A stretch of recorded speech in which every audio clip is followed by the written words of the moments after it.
ஸ்ரீமதே ராமானுஜாய நமக.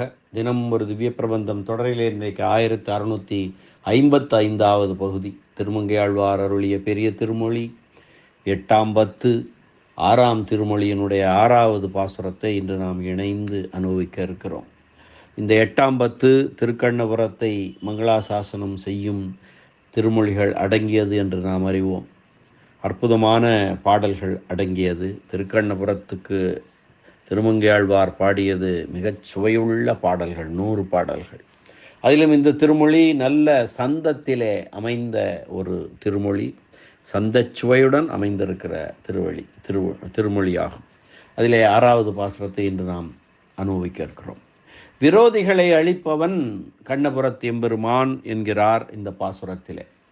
முன் 5 பாடல்களில் தொண்டர்களுக்கு உபதேசம் செய்தவர் இந்த பாடலில் பிரசித்தமான ராம கிருஷ்ண அவதாரங்களின் விரோதிகளை அழித்த சிறப்பினை நெஞ்சுக்கு அறிவிக்கிறார்.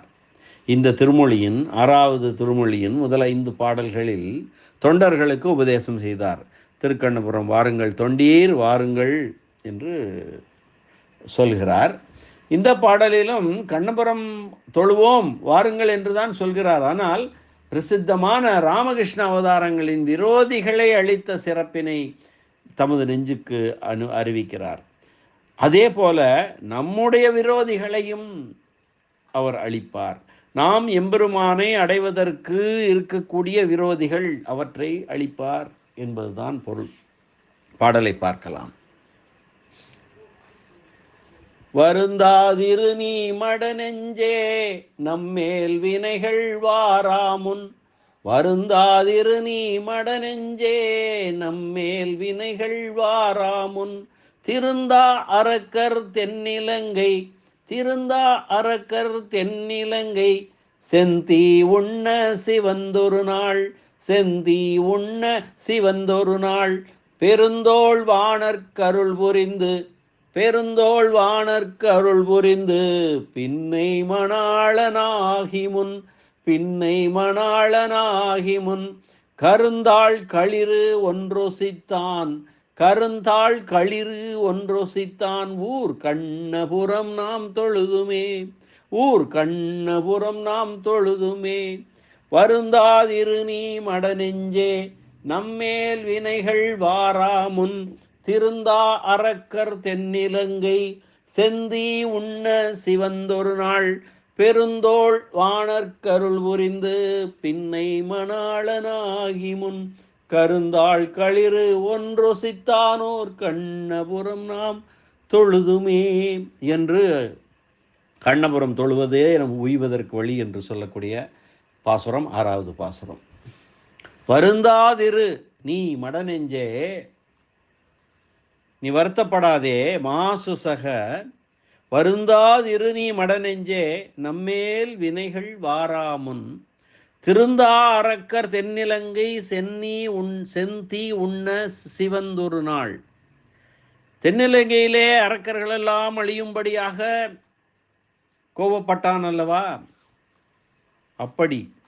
அதே போல பெருந்தோள் வாணர்க்கு அருள் புரிந்து, பின்னை மணாளன் ஆகி, வாணர்க்கு 1000 தோள்களுடைய வாணாசுரன் அவனுக்கு அருள் புரிந்தான்.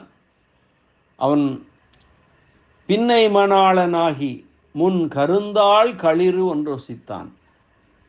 குவலையாபிடம் என்றும் யானை அழித்தான் அல்லவா, அதைத்தான் இங்கே குறிப்பிடுகிறார். கருந்தாள் களிறு ஒன்று ஒசித்தான் ஊர் கண்ணபிரான். கண்ணபிரானுடைய லீலைகள் மேலே முதல் 2 வரிகளிலே ராமபிரானுடைய சிறப்பு வலிமை அதை சொன்னார்.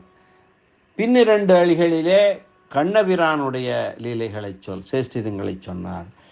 ஆக ராம கிருஷ்ண அவதாரங்களிலே விரோதிகளை அழித்த சிறப்பை சொல்லி, அப்படிப்பட்ட எம்பெருமான் இருக்கக்கூடிய ஊர் கண்ணபுரம். கருந்தாள் களிரொன்று ஒசித்தானூர் கண்ணபுரம் நாம் தொழுதுமே, நாம் தொழுவோம், உய்யும் வழி நமக்கு அதுதான் என்று தம் நெஞ்சுக்கு உபதேசிக்கிறார் இந்த பாடலிலே.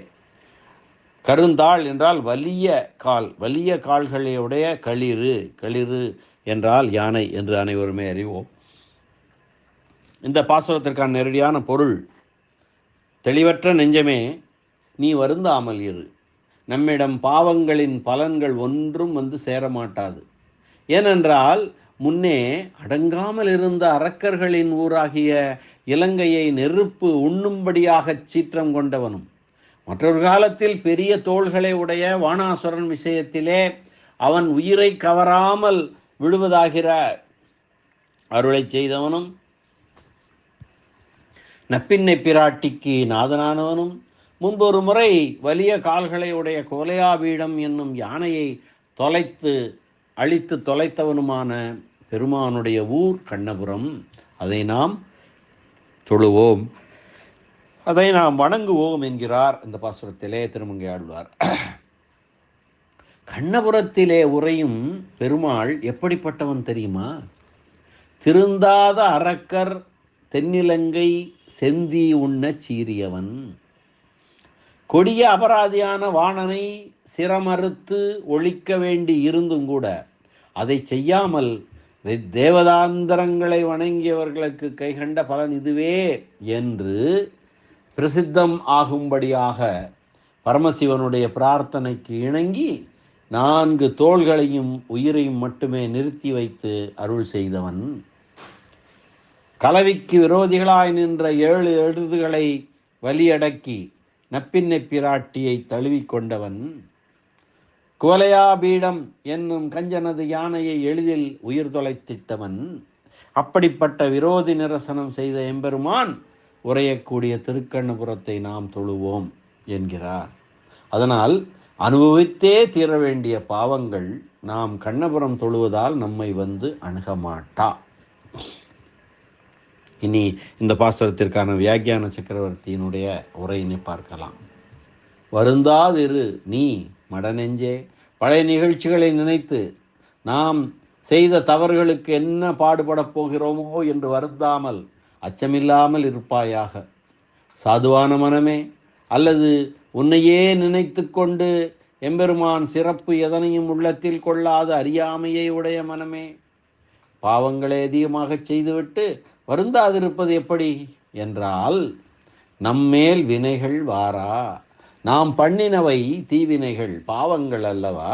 அவற்றுக்கு நம்மை அடைந்து பயன் தர முழு உரிமை உண்டு என்று நினைத்து கொண்டு நம்மிடம் வருவதற்கு வலிமை இருக்கிறதோ அதற்கு தம் பொறுப்பை எம்பெருமானிடம் ஒப்படைத்து புகழடைந்தவர்களை அணுகி தீவினைகள், அந்த பாவங்கள் துன்பம் கொடுக்க மாட்டா அல்லவா? நம்மேல் வினைகள் வாரா. நயவேன் பிறர் பொருளை நல்லேன் கீழோரோடு, உயவேன் உயர்ந்தவரோடு அல்லால் வியவேன் திருமாலை அல்லது தெய்வம் என்றேத்தேன், வரும் 6 என் மேல் வினை என்று முதல் திருவந்தாதியிலே கூறுவார்.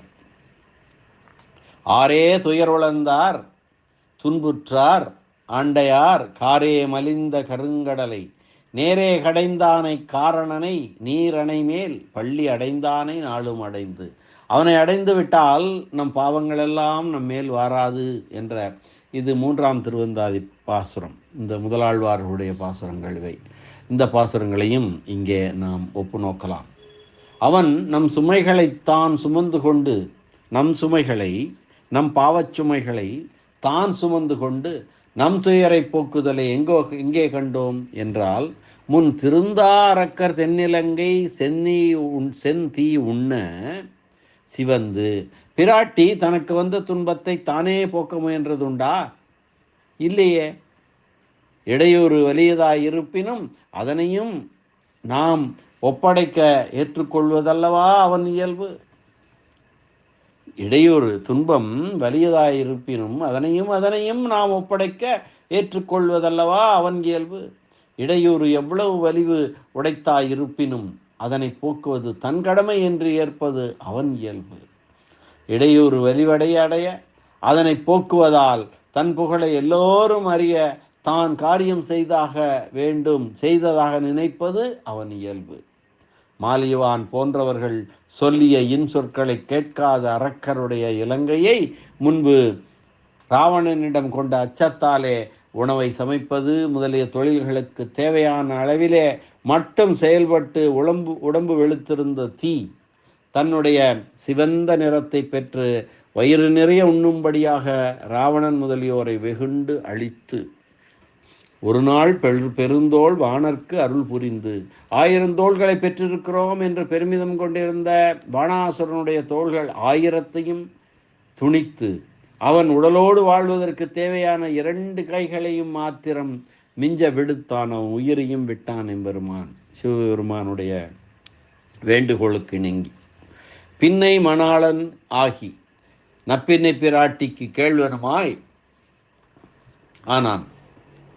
முன் கருந்தாள் களிரொன்று சித்தானூர். முன்பு கருநிறம் கொண்ட திண்ணிய கால்களை உடைய குவலையாபீடத்தை முயற்சியின்றி அளித்தவனுடைய ஊர் கண்ணபுரம் நாம் தொழுதுமே. அப்படிப்பட்ட எம்பெருமானுடைய ஊரான திருக்கண்ணபுரத்தை நாம் தொழுவோம் என்கிறார் இந்த பாசுரத்திலே. அற்புதமான ஒரு பாசுரம்.